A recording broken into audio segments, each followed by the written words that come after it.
আপনার ফোনের স্টোরেজ খালি করতে পারবেন এই তিনটা সেটিংসের মাধ্যমে। আপনার ফোনে কোনো রকম ছবি নেই, কোনো রকম ভিডিও নেই, কোনো প্রকার অ্যাপসও নাই, তবুও আপনার ফোনের স্টোরেজ ফুল হয়ে থাকে। এটা কিন্তু অনেকের ফোনেই হচ্ছে ভাই। আজকে আমি দেখিয়ে দেবো আপনাদের ফোনে জাস্ট এই তিনটা সেটিং করবেন, তাহলে আপনার ফোনের সকল সমস্যার সমাধান হবে এবং আপনার ফোনটি অনেক সুপার ফাস্ট কাজ করবে। তো চলুন আমি দেখিয়ে দিচ্ছি আপনাদের মোবাইলে কিভাবে এই কাজগুলো করবেন। ভিডিওটা আপনারা প্রত্যেকেই শেয়ার করে দিয়ে অন্যান্য ভাই বোনদের দেখার সুযোগ করে দিবেন। এরকম টিপস ভিডিওগুলো পেতে আমাকে ফলো করতে পারেন। তো চলুন এই কাজটি করার জন্য আপনার ফোনের সেটিং অপশনে আসবেন। এখানে আসার পর আপনারা এখানে স্টোরেজ নামে একটি অপশন রয়েছে, দেখুন স্টোরেজ অপশনে আপনারা ক্লিক করবেন। ক্লিক করার পর এখানে দেখুন, এখানে নিচে অনেকগুলো স্টোরেজ কিন্তু যুক্ত হয়ে গেছে। এখানে image, video, audio, apps, system up, এগুলো কিন্তু দেখুন এখানে কিন্তু জায়গা করে নিয়ে আসে। এখান থেকে এগুলো জায়গা করে নিয়ে থাকার জন্য কিন্তু আপনাদের ফোনের স্টোরেজ ফুল হয়ে যাচ্ছে এবং আপনাদের ফোনে অনেক ধরনের সমস্যা হচ্ছে, যার কারণে দেখুন ক্লিন আপ নামে কিন্তু একটি অপশন রয়েছে। এই ক্লিন আপ অপশনে আপনারা ক্লিক করে দিয়ে এখান থেকে আপনারা সেটিংসে ক্লিক করে দেওয়া মাত্র কিন্তু এখান থেকে আপনারা ক্লিন হয়ে যাবে। দেখুন ক্লিন হচ্ছে, দেখুন আমার স্টোরেজটা কিন্তু ক্লিন হচ্ছে। এখানে ক্লিক করা মাত্র কিন্তু এখানে ক্লিন হয়ে যাচ্ছে। দেখুন সকল এই স্টোরেজ জায়গায় কিন্তু ফাঁকা হয়ে যাচ্ছে, একবারে দেখুন ক্লিয়ার হয়ে যাচ্ছে। সো বন্ধুরা, আপনারা এভাবে এই কাজগুলো করতে দেখুন উপরে কিন্তু 52.47 ছিল, এখন দেখুন 49.25 কিন্তু আইছে। এভাবে কিন্তু আপনাদের স্টোরেজগুলো ফুল হয়েছিল, এখন কিন্তু ফাঁকা হয়ে যাচ্ছে। দেন দ্বিতীয় সেটিংস করার জন্য আপনার ফোনে হোয়াটসঅ্যাপ অ্যাপসে আসবেন। এখানে আসার পর 3 লাইন অপশনে ক্লিক করে সেটিং অপশনে আপনারা ক্লিক করে দিবেন।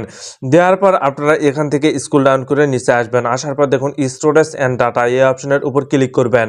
এই অপশনের উপর ক্লিক করার পর উপরে দেখুন ম্যানেজ স্টোরেজ নামে একটি অপশন রয়েছে, অপশনের উপর ক্লিক করবেন।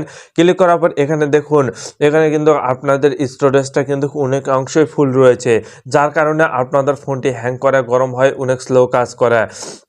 দেখুন এখানে ইউজ হয়েছে 4.8 জিবি এবং ফ্রি আছে এত। তো আপনারা অবশ্যই এখান থেকে এই অপশনগুলো ডিলিট করে দিবেন। দেখুন এই ছবি বা ভিডিওগুলো আপনাদের ফোন থেকে ডিলিট করে দিবেন। স্টোরেজগুলো জায়গা করে কিন্তু নিয়ে আসে, যার কারণে কিন্তু আপনাদের ফোনে এই সমস্যাটার সৃষ্টি হচ্ছে।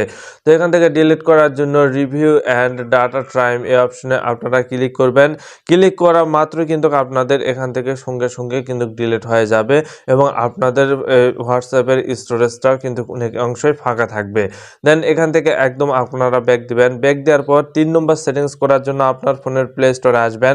এখানে আসার পর আপনারা প্রোফাইল আইকনে ক্লিক করবেন। ক্লিক করার পর দেখুন ম্যানেজ অ্যাপস অ্যান্ড ডিভাইস নামে একটি অপশন রয়েছে, অপশনের উপর ক্লিক করবেন। ক্লিক করার পর দেখুন ম্যানেজ অপশনে আপনারা ক্লিক করে দিবেন। দেওয়ার পর দেখুন দিস ডিভাইস নামে একটি অপশন রয়েছে, দিস ডিভাইস অপশনে ক্লিক করবেন। ক্লিক করার পর নোট ইনস্টল নামে কিন্তু একটি অপশন রয়েছে, এই অপশনের উপর আপনারা ক্লিক করে দিবেন। এই অপশনের উপর ক্লিক করে দেওয়া মাত্র কিন্তু এখানে কিন্তু সকল অ্যাপস চলে আসবে। যে সকল অ্যাপসগুলো আপনারা ইনস্টল করে আবার আনইনস্টল করেছিলেন, ওই অ্যাপসগুলো কিন্তু আপনাদের ফোন থেকে ডিলিট হয়ে যায়নি, যার কারণে কিন্তু আপনাদের ফোনটি স্মুথলি হ্যাং করে, গরম হয় এবং স্লো কাজ করে এবং অনেক ধরনের সমস্যার সৃষ্টি হয়।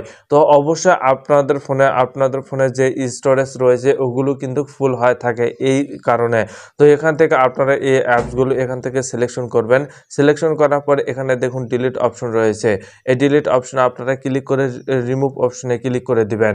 যদি আপনারা এখান থেকে রিমুভ করে দেন তাহলে সঙ্গে সঙ্গে কিন্তু আপনার ফোনের স্টোরেজটা ফাঁকা হয়ে যাবে এবং আপনার ফোনটি আর হ্যাং করবে না, গরম হবে না, অনেক সুপার ফাস্ট কাজ করবে।